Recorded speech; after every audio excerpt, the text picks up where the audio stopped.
Olá, olá, olá, olá. Já estamos aí iniciando mais um dos nossos trabalhos aí com o nosso. Ah, sorry, sorry. I thought in Portuguese. Sorry, it's my country. Thank you very much.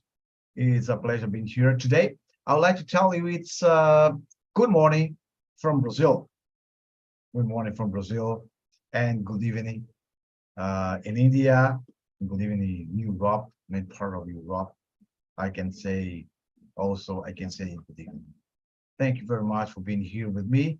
Today's a pleasure once more being here to talk to you about the topic.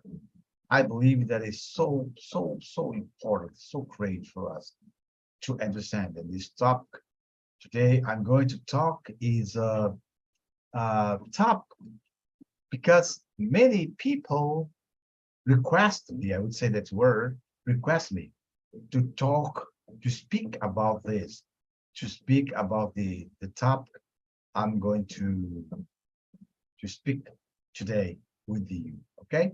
Thank you very much, all that are in this moment watching me, watching this video, or you that are going to watch this video later.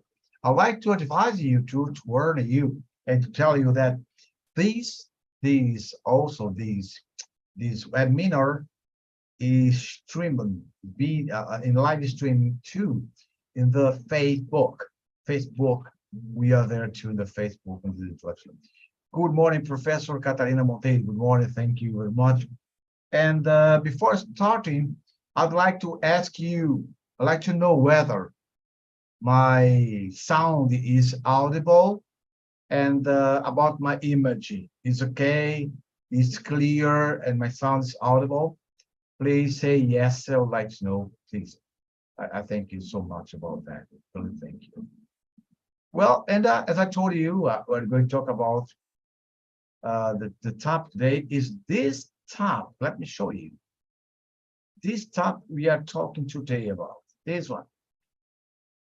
This topic, I think that's very important for us. This topic is abusive mediation. Is it possible? Abusive mediation. Is it possible? And today we'll find out what are the signals which reveal that the parts in the mediation process is the victim, or they are victim of an abuse in the mediation process. I am a Professor Jean Carlos Dal Bianco. Also, you can call me Jean Dal Bianco. I am a mediator and I am the architect of peace. Thank you very much. And here we go. Let's go first in this part. As always, I like to start with a phrase for we make a reflection about life. And here I have this reflection for today. Abusive mediation, abusive mediation, or the abusive mediation, breeds injustice when perpetuates harm instead of fostering resolution and healing. So when you look for the mediation, we are seeking, we are trying to find out resolution, as well as we are trying to find out healing for our ache, for our pain. So sometimes these abuse that's happened in mediation, we have really to take care about. And I have some questions. When I talk about abusive mediation, I like to make three questions. The first question is how can a power imbalance between parts contribute to the to abusive mediation? How?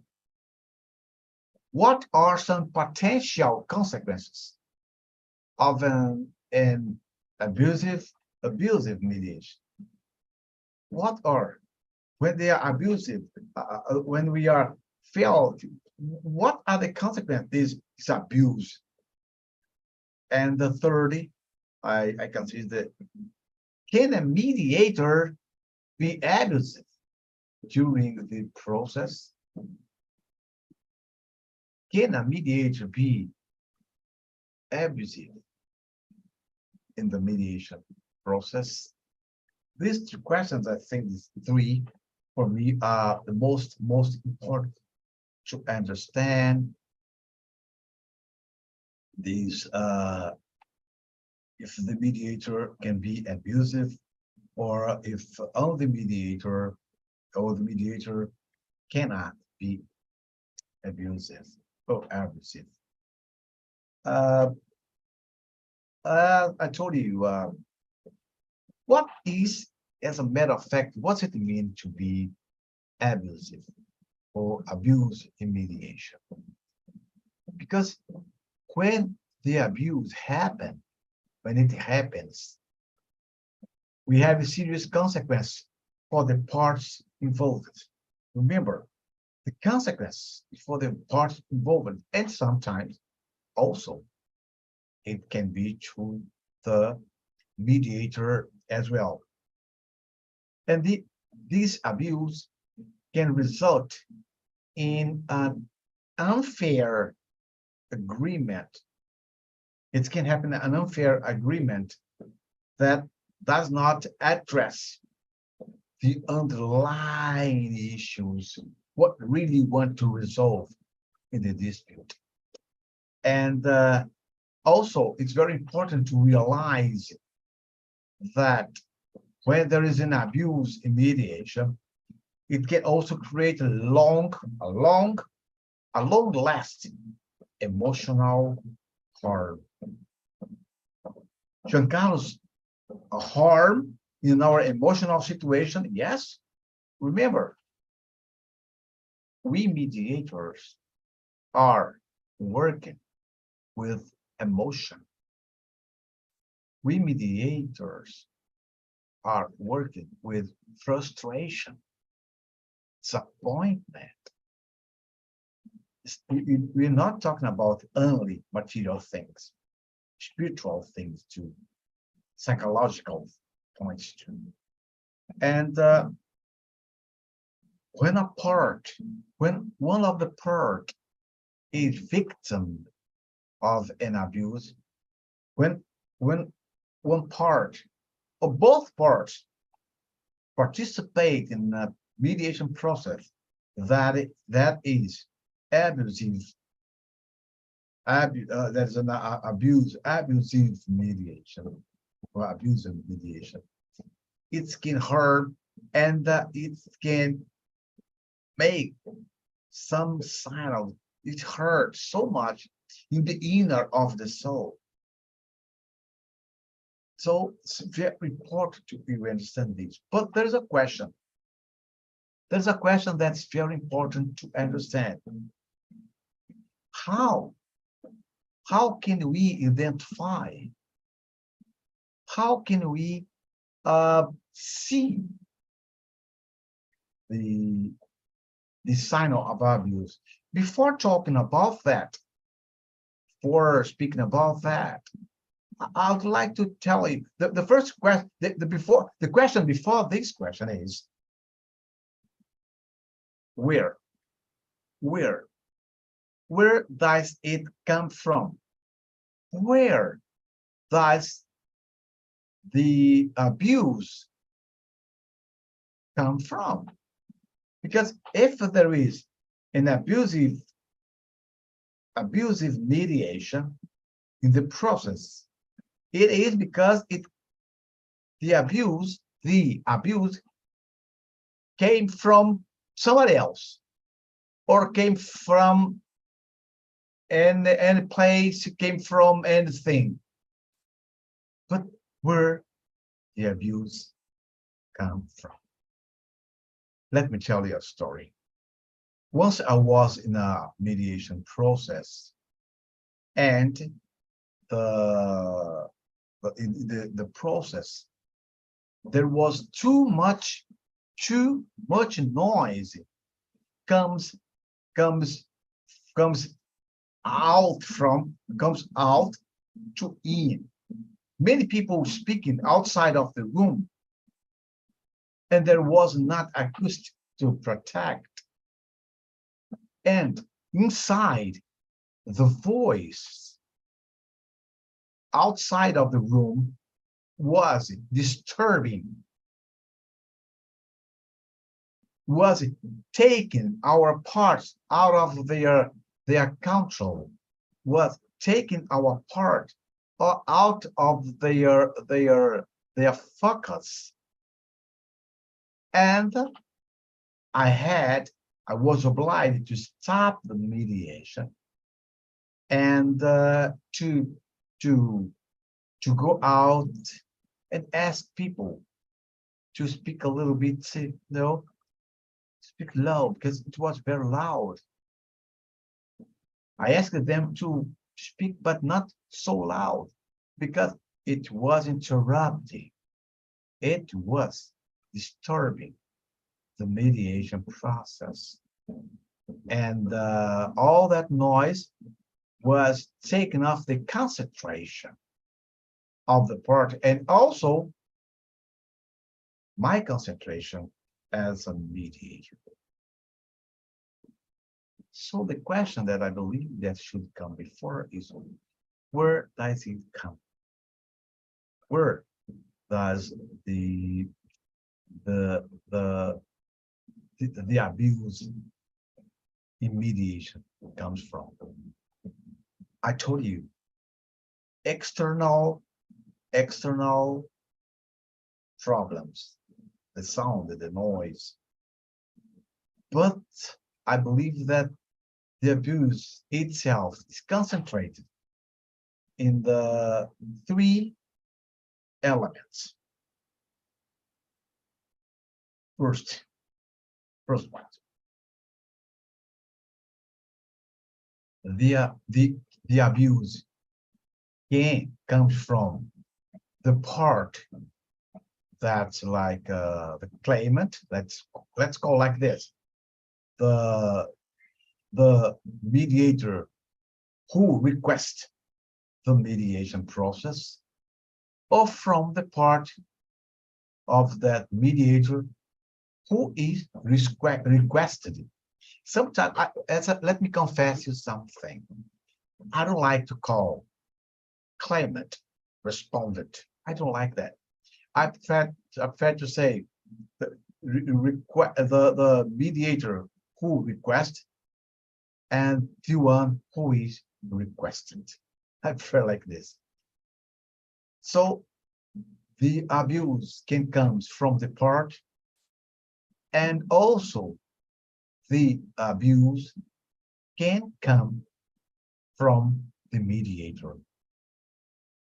I believe that now you are perplexed. You are perplexed, say, is it possible? I am a mediator and I do not make any abuse. All right. Remember, you are the mediator among thousands of mediators around the world. Thousands and thousands. Being so, remember, this abuse can come from the three elements without noise: from the party who requests, from the party who is requested, and from the mediator. Let me illustrate here. I think I have here to illustrate much better for you. Look here. Mediator, part and part. And sometimes the question is, where does it come from? From the mediator, from the part who requested, and from the part who is requested. So we can affirm that this abuse, the abusive mediation comes from these three elements. Well, besides, I told you, besides the other external factors, noise, and the place that's not good, good illumination, everything can collaborate to this the matter of the abuse in mediation process. One of the most important thing also that can now I'm going to talk about the abuse that can occur from the side of the parts. Okay, so I'm going to talk about the abuse which occurs, which comes from the part, the side of the part. For example, power imbalance. I always say when there is a power imbalance between the parties. For example, if one party is a corporation, a company, and the other is an individual, the corporation, the company may use, I'm not telling you, I'm not speaking to you that they will use, may use its resource, the power imbalance, quiet, to intimidate the individual, to intimidate, to scare the individual. Power imbalance can give us these, it's considered one factor of abuse in the mediation process. That's why I say abusive mediation. Power imbalance. Other factor, that second factor that's very important, threats and coercion. Sometimes people make threat and make coercive. When one part in the process uses, one part of them use threats or coercion, the force of the other, and they try to force the other part, one of them, into an agreement, it is an abuse. And this can include threats of legal action or physical harm. I was in a mediation, and that's okay for me. I'm here to try an agreement, but I would like to go to the court because I have my rights. And you are wrong. In my opinion, it's very important to understand that when you are talking about agreement, when we are negotiating, there is no place, there is no room for the words court, law, my rights, your rights. You were wrong, I'm right. There is no room, there is no place for such words I have just talked about. This is second element, that factor that can provoke, that can promote abuse. Is it possible to have a threat from the mediator? Yes, it is. We are going to see this in a few minutes, okay? In this moment, for you that's just coming right now, I'm talking about the abuse that comes from the part who requests the mediation and the part who is requested to the mediation. Oh, I have here Miss Swipnil Goswami, thank you very much from India. Thank you, greetings from Brazil. Thank you because you are always following us. Thank you very much. Really, thank you very much. If you have any question, please feel free to ask me. Also, I have the 30 factor that can be considered an abuse from the parties. Emotional manipulation. Wow. We are all manipulators. No, I do not agree, Professor. Since the moment you try to be kind, to act socially with a person, you are manipulated. Depends on the point of view you're looking for. Good morning, good morning. Hello, how are you? But in the mediation process, it is different. When one part uses emotional manipulation to control the process, one of the parts, they use the manipulation, the emotional manipulation to control the processes. These can include, among many other things, guilt tripping, gaslighting, or other form of emotional issues. Crying, shout. I remember that once one person said, "I'm very nervous. Look at me. I'm troubled. I've been taking medicine. I go to the psychologist."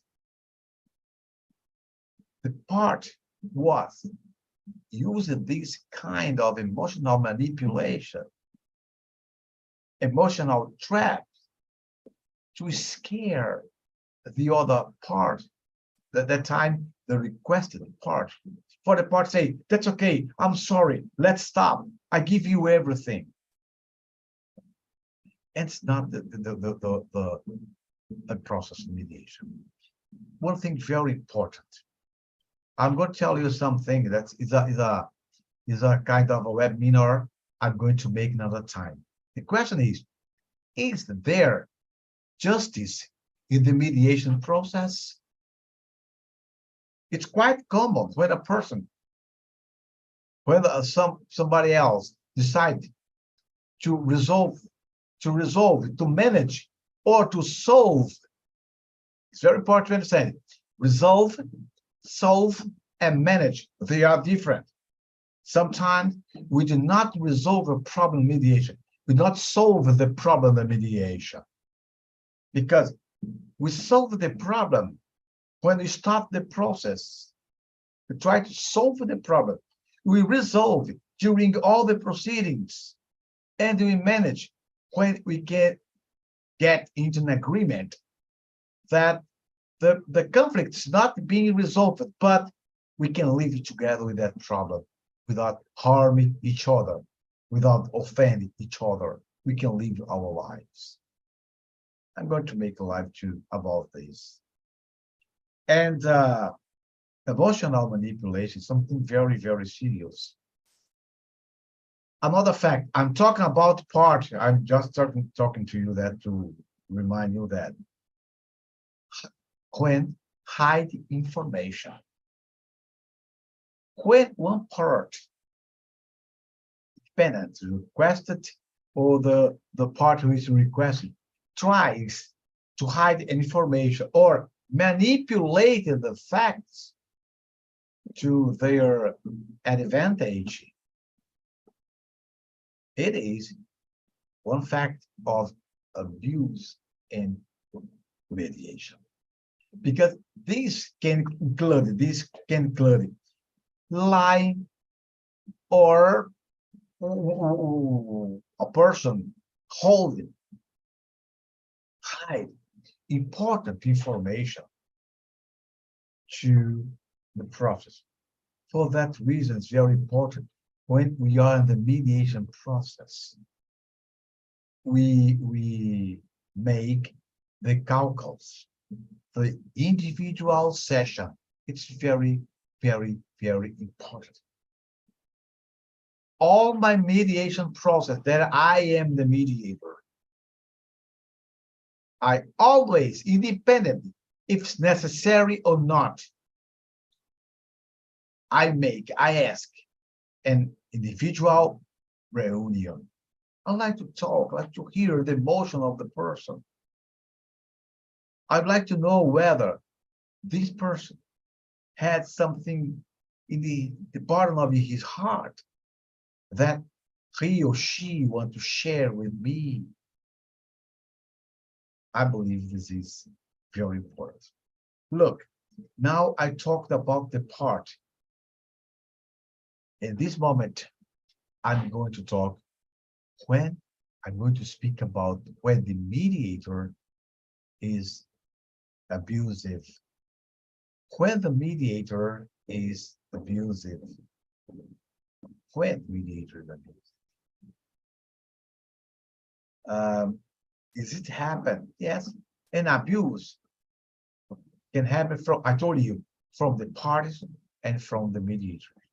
And now I'm going to tell you when it occurs from the mediators. Let's go. First, the very first abuse in mediation from part of the mediator is partiality and the lack of neutrality. When the mediator is not partial, totally, completely partial, must be impartial, totally impartial. Partiality, the mediator defend, protect one or another. Impartiality is an obligation of mediation. When there is no impartiality but partiality in the process, there is an abuse. Remember, dear mediator, who is now watching me or who is going to watch me later, if you just looking at well, mediator, well, I'm sorry, if you are in a mediation process, let me make an example here, and this mediator, party, this part, I'm the mediator, and the party on my right side is narrating his story. If I just looking at this part like this, taking note, and do not observe the emotion, the movement, the body language of the part who is sitting my left side, it can arise the possibility for that part in your right side, in your left side, by the way, it says, no, you just looking at him or at her. Why you do not look at me? It can say that there was an abuse in the mediation, because when I was talking to the mediator, he didn't look at attention to me as as he paid attention to the other party. Mediation is something very, very, very, very, there are many details. So while the part on my right side is telling his story, I'm taking notes, and from time to time, I look at the part on my left side, because I need to know how this person received the information. If there's a disgusting, if this person is afraid, if the person is perplexed, if the person is angry with the story, with each word, that's part. So be careful. Be careful. Do not touch only one part. If you have to touch both. I remember one mediation process, and my friend that is a mediator, he only addressed the person by one person by his name. and the other person. He said, sir, sir, and he said, why don't you call my name? Call my name. Why you just call his name? The part was a little bit angry. And in his mind, the mediator was being partial. Second point to can be an abusive in mediation. It is when the mediator does not have the necessary skills or training to handle the complexities of the dispute. I'm saying right now, and I will say all my life while I've been a mediator, a trainer, I do not believe, because I've learned this, that in basic course of mediation. My question is, if you have a basic course in mediation, tell me, what is a basic conflict? Remember, the conflict can be basic course of mediation, not basic. A conflict is basic for you. That's not involved in the mediation. But the conflict is not basic for me because I'm involved in the mediation. It's, remember, sometime when we say it is easy, it's not because it's easy indeed. It's because it's your hope. It is because you want that it is easy. It's easy for me, but it's not easy for you. That's for that reason I do not believe in basic skills for mediation. No, I do not believe. A long time ago, I used to run training like this, basic course, for 20 years now, or 30 years now. I do not use anymore because I do not believe in the basic course of mediation. Oh, it's like a language, basic, intermediate, advanced, and upper advanced. Oh no, this conflict you have is not basic. So my friend that is intermediate is going to help you. My question is, are you a basic mediator? Are you intermediate or advanced or upper, a star in mediation? There's no level in mediation, please. No level. We are all mediators. Please don't be angry at me. I really ask you from the bottom of my heart. From the bottom of my heart. Now, there's no. Maybe we have some here. I have read maybe this, some course of basic. I always study in a comprehensive course of mediation. Yes, that's right. Yes, mediation provide just to the requesting and the requested part. Okay, all right. Let's go. And we go ahead in this right now. And sometimes when the mediator has no necessary skills, can result poorly conducted in the mediation. And when I talked about about justice is something very. I remember the Justinian used to say, justice is the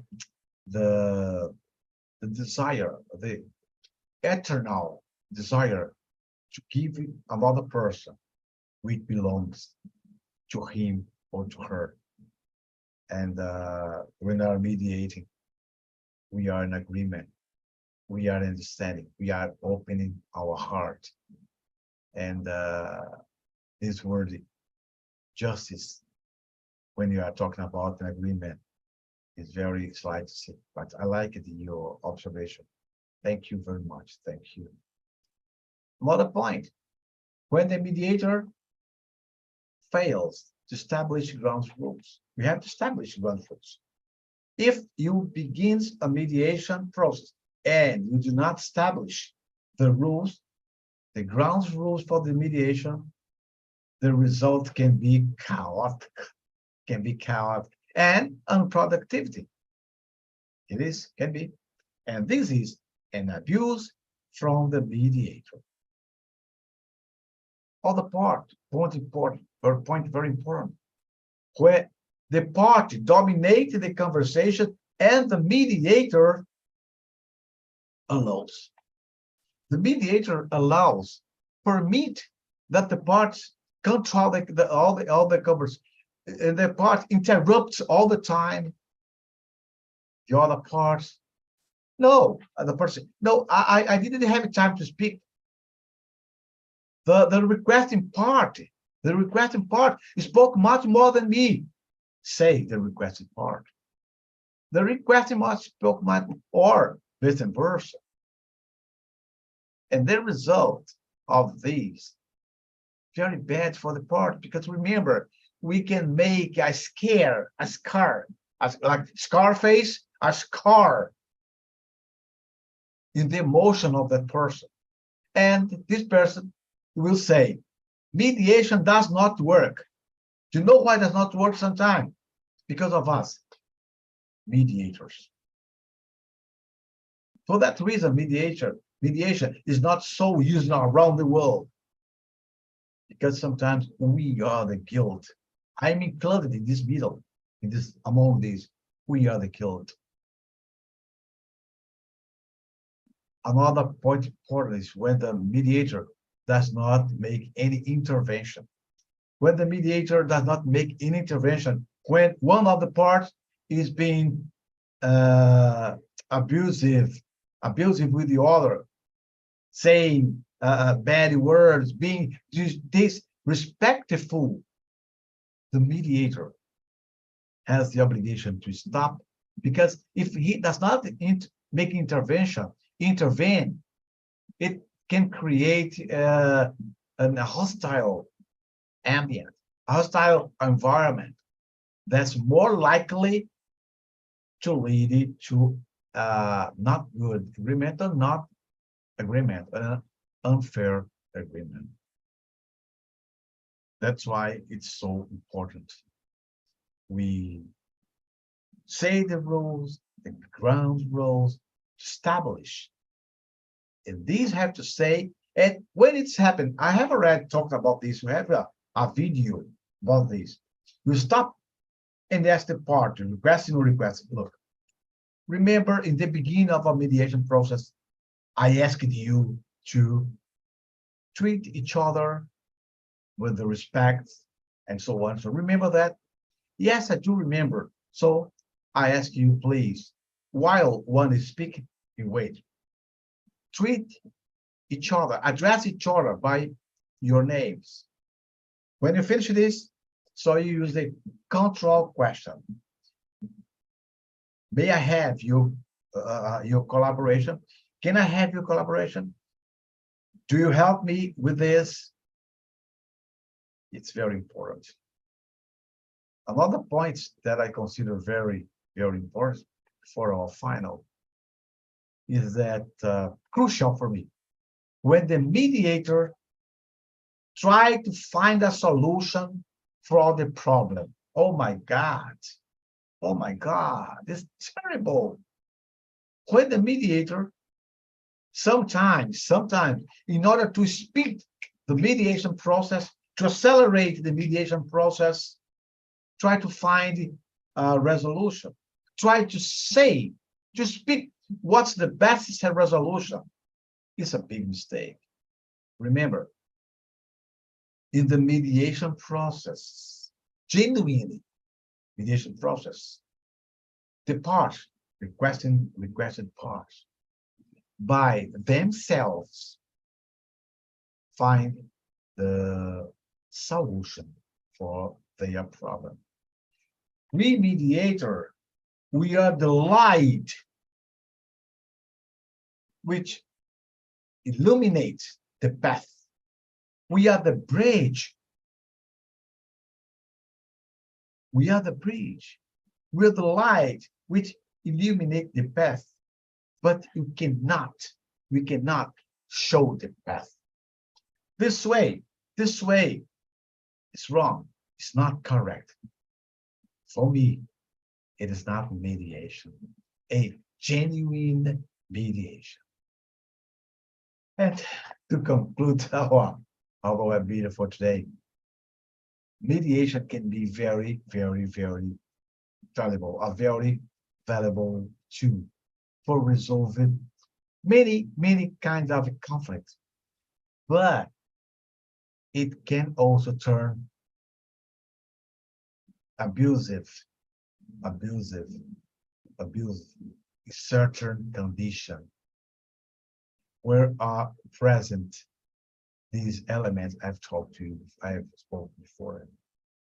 It is important to be aware of this condition, and it's important, and they have to take steps to prevent these conditions. How?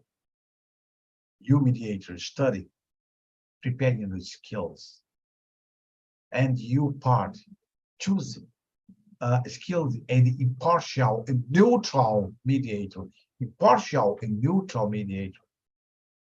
and it's possible to conduct a productive mediation. Once one person asked me, but I want a mediator with experience. William Shakespeare says that experience doesn't mean the years you sing happy birthday, but how do you live it? I know many young mediators, many with 2 or 3 mediation process, that they are phenomenal, that they are spectacular, and they are better than many mediator with 100 mediation process, because the experience is not how many years you mediate, but how you conduct the mediation in the years you have acted at mediator. Thank you very much, and I hope to see you in the next Thursday. We'll be here with another subject, another topic about the mediation process. And if you want, you can send a message for me and ask me to mediate. This is my I'm going to show you my let me see here. If you talk to me, just a moment, please. Okay. You can send to me in this. Oh, it's here. Sorry. Here. Okay. Gratitude really. Here's giancarlosdalbianco@ibramac.org. Talk to me. And also, you can, if you want to send a message for me or email, send a message.